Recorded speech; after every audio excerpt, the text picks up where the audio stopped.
Question number 1 पूछा गया है आपसे, चुनाव याचिका तय करने की शक्ति इनमें से किसके पास होती है? चुनाव याचिका तय करने की शक्ति इनमें से किसके पास होती है? तो राइट आंसर हो जाएगा चुनाव याचिका तय करने की शक्ति उच्च न्यायालय के पास होती है। ऑप्शन नंबर डी यहां पर सही उत्तर हो जाएगा। नेक्स्ट क्वेश्चन देखते हैं क्या पूछा गया। अगला प्रश्न, निम्न में से किसको भारत का नियंत्रक एवं महालेखा परीक्षक अपना प्रतिवेदन देता है? राइट आंसर क्या हो जाएगा? निम्न में से किसको भारत का नियंत्रक एवं महालेखा परीक्षक अपना प्रतिवेदन देता है? तो राष्ट्रपति जी यहां पर सही उत्तर हो जाएगा।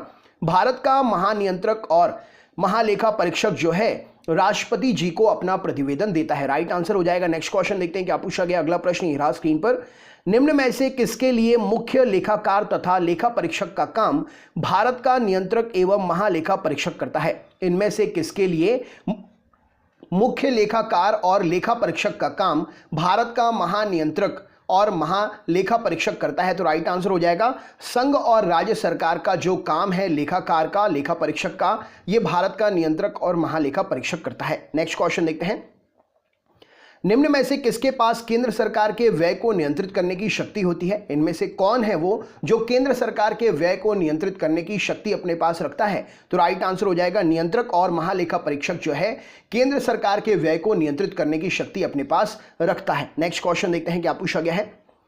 निम्न में से किसके अधिकार क्षेत्र में भारत के केंद्रीय स्तर पर लेखांकन और लेखा परीक्षण आता है? निम्न में से वह कौन है जिसके अधिकार में भारत के केंद्रीय स्तर पर लेखांकन और लेखा परीक्षण का काम आता है? तो यह भारत का महालेखा नियंत्रक परीक्षक होता है। राइट आंसर हो जाएगा जो भारत के केंद्र सरकार का केंद्रीय स्तर पर लेखांकन और लेखा परीक्षण का काम करता है। नेक्स्ट क्वेश्चन देखते हैं क्या पूछा गया। अगला प्रश्न ये रहा स्क्रीन पर, निम्न में से किसकी सिफारिश पर भारत के संसदीय समिति प्रणाली की शुरुआत की गई थी? भारत में जो संसदीय समिति प्रणाली है इसकी शुरुआत किसकी सिफारिश पर हुई थी? तो संसद की नियम समिति की सिफारिश पर भारत में संसदीय समिति की प्रणाली की शुरुआत हुई थी। नेक्स्ट क्वेश्चन देखते हैं क्या पूछा गया है।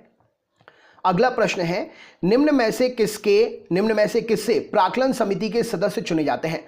सरकार की समितियां होती हैं उनमें से प्राक्कलन समिति एक है। इसमें प्राक्कलन समिति के सदस्य इनमें से कहां से चुने जाते हैं? तो राइट आंसर हो जाएगा लोकसभा से। प्राक्कलन समिति के सदस्य जो हैं लोकसभा से चुने जाते हैं। नेक्स्ट क्वेश्चन देखते हैं क्या पूछा गया है। प्रतिभा पाटिल इनमें से किस पार्टी की सदस्य थी? प्रतिभा पाटिल इनमें से किस पार्टी की सदस्य थी? तो राइट आंसर हो जाएगा इंडियन नेशनल कांग्रेस। इस प्रश्न का सही उत्तर हो जाएगा इंडियन नेशनल कांग्रेस की प्रतिभा पाटिल जो है सदस्य थी। इनका कार्यकाल क्या था पद पर? कमेंट बॉक्स में कमेंट करके बताइए। आप जानते हैं किस पद पर थी, उनका कार्यकाल किस सन से किस सन तक था? कमेंट बॉक्स में शेयर करिए। नेक्स्ट क्वेश्चन देखते हैं, मध्य प्रदेश के प्रथम मुख्यमंत्री इनमें से कौन थे? मध्य प्रदेश राज्य के प्रथम मुख्यमंत्री इनमें से कौन थे? तो राइट आंसर हो जाएगा रविशंकर शुक्ल। पंडित रविशंकर शुक्ल जी जो है मध्य प्रदेश के प्रथम मुख्यमंत्री थे। वर्तमान में मुख्यमंत्री शिवराज सिंह चौहान है। राज्यपाल कौन है? कमेंट बॉक्स में आप बताइए। नेक्स्ट क्वेश्चन देखते हैं, महात्मा गांधी जी के असहयोग आंदोलन के दौरान किसने अपनी वकालत छोड़ दी थी? महात्मा गांधी जी के असहयोग आंदोलन के दौरान वह कौन व्यक्ति था जिसने अपनी वकालत छोड़ दी थी? तो राइट आंसर हो जाएगा मोतीलाल नेहरू जी ने महात्मा गांधी के असहयोग आंदोलन के दौरान अपनी वकालत को छोड़ दिया था। नेक्स्ट क्वेश्चन देखते हैं क्या पूछा गया। अगला प्रश्न, मार्ले मिंटो सुधार बिल किस वर्ष पारित किया गया था? मार्ले मिंटो सुधार बिल किस वर्ष पारित किया गया था? राइट आंसर क्या हो जाएगा? तो मार्ले मिंटो सुधार बिल जो है 1909। ऑप्शन नंबर ए यहां पर सही उत्तर हो जाएगा। 1909 में मार्ले मिंटो सुधार बिल जो है पारित हुआ था। अगला प्रश्न देखते हैं क्या पूछा गया है। कानून के समान संरक्षण इस वाक्य को कहां से लिया गया है? कानून के समक्ष संरक्षण, कानून के समान संरक्षण इस वाक्य को कहां से लिया गया है? तो राइट आंसर क्या हो जाएगा? तो कानून के समान संरक्षण जो है अमेरिका से लिया गया है। ऑप्शन नंबर सी यहां पर सही उत्तर हो जाएगा। नेक्स्ट क्वेश्चन देखते हैं। अगला प्रश्न है, मेरे पास खून पसीना और आंसू के अतिरिक्त देने के लिए कुछ भी नहीं है, ये वाक्य इनमें से किस व्यक्ति ने कहे थे? मेरे पास खून पसीना आंसू के अतिरिक्त देने के लिए और कुछ भी नहीं है, ये वाक्य थे चर्चिल के। ऑप्शन नंबर बी यहां पर सही उत्तर हो जाएगा। चर्चिल ने यह कहा था कि मेरे पास खून पसीना और आंसू के अतिरिक्त देने के लिए कुछ भी नहीं है। नेक्स्ट क्वेश्चन देखते हैं क्या पूछा गया है। अगला प्रश्न है, इनमें से कहां पर जनहित याचिका दायर की जा सकती है? इनमें से वह कौन सा स्थान है जहां पर जनहित याचिका दायर की जा सकती है? तो राइट आंसर हो जाएगा न्यायालय, सर्वोच्च न्यायालय। यहां पर सही उत्तर हो जाएगा ऑप्शन नंबर ए। इन दोनों जगहों पर जनहित याचिका जो है दायर की जा सकती है। नेक्स्ट क्वेश्चन देखते हैं, इनमें से किस घटना को राष्ट्रवाद की अवधारणा का जन्म माना जाता है? इनमें से किस घटना को राष्ट्रवाद की अवधारणा का जन्म माना जाता है? तो पुनर्जागरण, ऑप्शन नंबर बी यहां पर सही उत्तर हो जाएगा। पुनर्जागरण की जो घटना थी इसको राष्ट्रवाद की अवधारणा का जन्म माना जाता है। नेक्स्ट क्वेश्चन देखते हैं क्या पूछा गया। अगला प्रश्न, समाजवादी व्यवस्था स्थापित करने की प्रेरणा कौन देता है? समाजवादी व्यवस्था स्थापित करने की प्रेरणा कौन देता है? तो राइट आंसर हो जाएगा नीति निर्देशक तत्वों से समाजवादी व्यवस्था स्थापित करने की प्रेरणा मिलती है। नीति निर्देशक तत्व यहां पर सही उत्तर हो जाएगा। नेक्स्ट क्वेश्चन देखते हैं। अगला प्रश्न है, संसद की समितियों में से कौन सी समिति में सदस्य की संख्या सबसे अधिक होती है? ये सभी संसद की समितियां हैं, इनमें से कौन सी समिति है जिसमें सदस्य संख्या सबसे अधिक होती है? तो राइट आंसर हो जाएगा संसद की प्राक्कलन समिति जो होती है उसमें सदस्य की संख्या सर्वाधिक होती है। नेक्स्ट क्वेश्चन देखते हैं। अगला प्रश्न, इनमें से किस वर्ष देश में पहली बार राष्ट्रीय आपातकाल की उद्घोषणा हुई थी? इनमें से वो कौन सा वर्ष है जिसमें पहली बार राष्ट्रीय आपातकाल की उद्घोषणा हुई थी? तो 26 अक्टूबर 1962 इस प्रश्न के लिए सही उत्तर हो जाएगा। ऑप्शन नंबर बी वह वर्ष है जब पहली बार राष्ट्रीय आपातकाल की उद्घोषणा हुई थी। नेक्स्ट क्वेश्चन देखते हैं। अगला प्रश्न है, इनमें से किस राज्य में पंचायती राज प्रणाली नहीं है? इनमें से किस राज्य में पंचायती राज प्रणाली नहीं है? तो राइट आंसर हो जाएगा अरुणाचल प्रदेश में पंचायती राज प्रणाली नहीं है। राइट आंसर अरुणाचल प्रदेश की राजधानी का नाम कमेंट बॉक्स में शेयर करिए। नेक्स्ट क्वेश्चन, इनमें से किस राज्य कैबिनेट ने एक जिला एक उत्पाद योजना को मंजूरी दी है कि हर जिले में एक ना एक उत्पाद के लिए फैक्ट्री जरूर रहेगी, रोजगार मिलेगा इससे?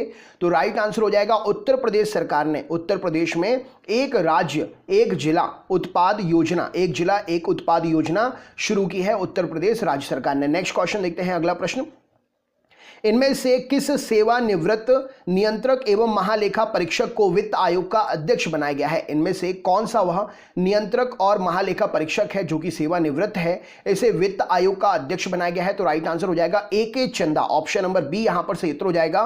ए.के. चंदा जी सेवानिवृत्त नियंत्रक और महालेखा परीक्षक है, इन्हें वित्त आयोग का अध्यक्ष बनाया गया है। नेक्स्ट क्वेश्चन देखते हैं क्या पूछा गया है। इनमें से किस समिति के सदस्य राज्यसभा से नहीं लिए जाते हैं? राइट आंसर क्या हो जाएगा? इनमें से किस समिति के सदस्य राज्यसभा से नहीं लिए जाते हैं? तो प्राक्कलन समिति के सदस्य जो हैं राज्यसभा से नहीं लिए जाते हैं। नेक्स्ट क्वेश्चन देखते हैं। अगला प्रश्न है, इनमें से किस समिति का पदेन अध्यक्ष लोकसभा का अध्यक्ष होता है? इनमें से कौन सी वो समिति है जिसका अध्यक्ष लोकसभा का अध्यक्ष होता है? तो विशेषाधिकार जो समिति है उसका पदेन अध्यक्ष लोकसभा का ही अध्यक्ष होता है। नेक्स्ट क्वेश्चन देखते हैं। अगला प्रश्न है, इनमें से कौन सी लोकसभा के निर्वाचन क्षेत्र का परिसीमन करता है? इनमें से कौन है जो लोकसभा के निर्वाचन क्षेत्र का परिसीमन करता है? तो परिसीमन आयोग जो है लोकसभा के निर्वाचन क्षेत्र का परिसीमन करता है। नेक्स्ट क्वेश्चन देखते हैं। अगला प्रश्न, किस वर्ष भारत में नई संसदीय प्रणाली जो है शुरू हुई थी? किस वर्ष भारत में नई संसदीय समिति प्रणाली की शुरुआत हुई थी? तो राइट आंसर हो जाएगा ऑप्शन नंबर 1991 में भारत में नई संसदीय समिति प्रणाली की शुरुआत हुई थी। नेक्स्ट क्वेश्चन देखते हैं। अगला प्रश्न है, राष्ट्रीय स्वयंसेवक संघ का निर्माण कब हुआ था? राष्ट्रीय स्वयंसेवक संघ का निर्माण कब हुआ था? तो राइट आंसर हो जाएगा 27 सितंबर 1925, ऑप्शन नंबर बी यहां पर सही उत्तर हो जाएगा। राष्ट्रीय स्वयंसेवक संघ का निर्माण 27 सितंबर 1925 को हुआ था। नेक्स्ट क्वेश्चन देखते हैं। अगला प्रश्न, राजेंद्र प्रसाद इनमें से किस पार्टी के सदस्य थे? राइट आंसर क्या हो जाएगा? डॉक्टर राजेंद्र प्रसाद जी इनमें से किस पार्टी के सदस्य थे? तो राइट आंसर हो जाएगा doctor Rajendra Prasad ji Indian national Congress के सदस्य थे। ऑप्शन नंबर डी यहां पर सही उत्तर हो जाएगा। नेक्स्ट क्वेश्चन देखते हैं।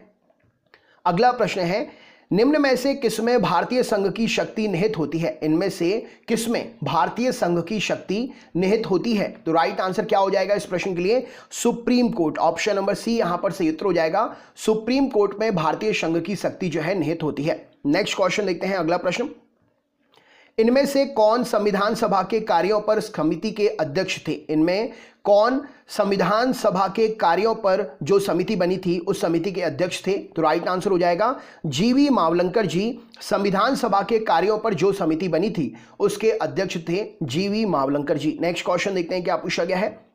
नीचे दिए गए अनुच्छेद में से संविधान के किस अनुच्छेद के तहत भारत के नियंत्रक और महालेखा परीक्षक की नियुक्ति की जाती है? इनमें से वह कौन सा अनुच्छेद है जिस अनुच्छेद के तहत भारत के नियंत्रक और महालेखा परीक्षक की नियुक्ति होती है? तो अनुच्छेद 148 के तहत भारत के नियंत्रक और महालेखा परीक्षक की नियुक्ति होती है। नेक्स्ट क्वेश्चन देखते हैं। अगला प्रश्न, प्रतिभा पाटिल किस वर्ष भारत की पहली महिला राष्ट्रपति चुनी गई थी?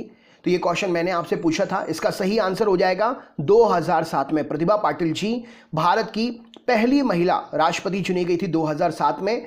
प्रतिभा पाटिल जी कौन से नंबर की राष्ट्रपति थी देश की? कमेंट बॉक्स में शेयर करिए, नया क्वेश्चन आपके लिए। नेक्स्ट क्वेश्चन देखते हैं, भारत की निर्वाचन पद्धति निम्न में से किस देश के निर्वाचन पद्धति के अनुरूप है? भारत की जो निर्वाचन पद्धति है वो कौन से देश के निर्वाचन पद्धति के अनुरूप है? तो राइट आंसर हो जाएगा भारत की निर्वाचन पद्धति ब्रिटेन के निर्वाचन पद्धति के अनुरूप है। नेक्स्ट क्वेश्चन देखते हैं, अगला प्रश्न है, भारत में सर्वोच्च न्यायालय में न्यायाधीशों की नियुक्ति इनमें से किस देश के न्याय प्रणाली से ली गई है? भारत में जो सर्वोच्च न्यायालय में न्यायाधीशों की नियुक्ति होती है किस देश के न्याय प्रणाली से ये नियुक्ति ली गई है? तो फ्रांस, ऑप्शन नंबर डी यहां पर सही उत्तर हो जाएगा। सर्वोच्च न्यायालय में न्यायाधीशों की नियुक्ति फ्रांस के न्याय प्रणाली से ली गई है। नेक्स्ट क्वेश्चन देखते हैं, अगला प्रश्न है, भारतीय जनसंघ की स्थापना कब हुई थी? भारतीय जनसंघ की स्थापना कब हुई थी? तो ऑप्शन नंबर 21 अक्टूबर 1951 को भारतीय जनसंघ की स्थापना हुई थी। नेक्स्ट क्वेश्चन देखते हैं क्या पूछा गया। अगला प्रश्न ये रहा स्क्रीन पर, भारत सरकार द्वारा केंद्रीय जांच ब्यूरो की स्थापना किस वर्ष की गई थी? भारत सरकार के द्वारा केंद्रीय जांच ब्यूरो की स्थापना किस वर्ष की गई थी? तो 1963 में। ऑप्शन नंबर डी यहां पर सही उत्तर हो जाएगा। 1963 में भारत सरकार के द्वारा केंद्रीय जांच ब्यूरो की स्थापना हुई थी। नेक्स्ट क्वेश्चन देखते हैं, अगला प्रश्न ये रहा स्क्रीन पर, भारतीय संविधान के कौन से भाग में संघीय न्यायपालिका का उल्लेख है? भारतीय संविधान के कौन से भाग में संघीय न्यायपालिका का उल्लेख है? तो भाग 5 में संघीय न्यायपालिका का उल्लेख मिलता है। नेक्स्ट क्वेश्चन देखते हैं, अगला प्रश्न ये रहा स्क्रीन पर, सर्वपल्ली राधाकृष्णन को किस वर्ष भारत का पहला राष्ट्रपति चुना गया था? डॉक्टर सर्वपल्ली राधाकृष्णन जी को किस वर्ष भारत का पहला उपराष्ट्रपति चुना गया था? तो उपराष्ट्रपति 1952 में बने थे। ऑप्शन नंबर बी यहां पर सही उत्तर हो जाएगा। सर्वपल्ली राधाकृष्णन जी भारत के पहले उपराष्ट्रपति 1952 में बने थे। नेक्स्ट क्वेश्चन देखते हैं, अगला प्रश्न है, श्रीमती इंदिरा गांधी जी को किस वर्ष भारत की पहली महिला प्रधानमंत्री चुना गया था? श्रीमती इंदिरा गांधी जी को किस वर्ष भारत की पहली महिला प्रधानमंत्री चुना गया था? तो राइट आंसर हो जाएगा 1966 में। ऑप्शन नंबर ए यहां पर सही उत्तर हो जाएगा। इंदिरा गांधी जी भारत की पहली महिला प्रधानमंत्री बनी थी। नेक्स्ट क्वेश्चन देखते हैं, संयुक्त राष्ट्र से जुड़ा पहला विशिष्ट संगठन कौन सा है? संयुक्त राष्ट्र से जुड़ा पहला विशिष्ट संगठन कौन सा है? तो यहां पर सही उत्तर हो जाएगा अंतर्राष्ट्रीय श्रम संगठन संयुक्त राष्ट्र से जुड़ा पहला विशिष्ट संगठन है। इसका मुख्यालय कहां पर है? कमेंट बॉक्स में शेयर करिए। नेक्स्ट क्वेश्चन देखते हैं, समाजवादी व्यवस्था स्थापित करने की प्रेरणा कौन देता है? समाजवादी व्यवस्था स्थापित करने की प्रेरणा कौन देता है? तो भारत के नीति निर्देशक तत्व जो है संविधान में समाजवादी व्यवस्था स्थापित करने की प्रेरणा देते हैं। राइट आंसर हो जाएगा। तो दोस्तों ये थे 40 क्वेश्चन। चैनल पर अगर आप नए हैं तो चैनल सब्सक्राइब कर लीजिए, बेल आइकन ऑन कर लीजिए, ऑल वाला नोटिफिकेशन ऑन कर लीजिए।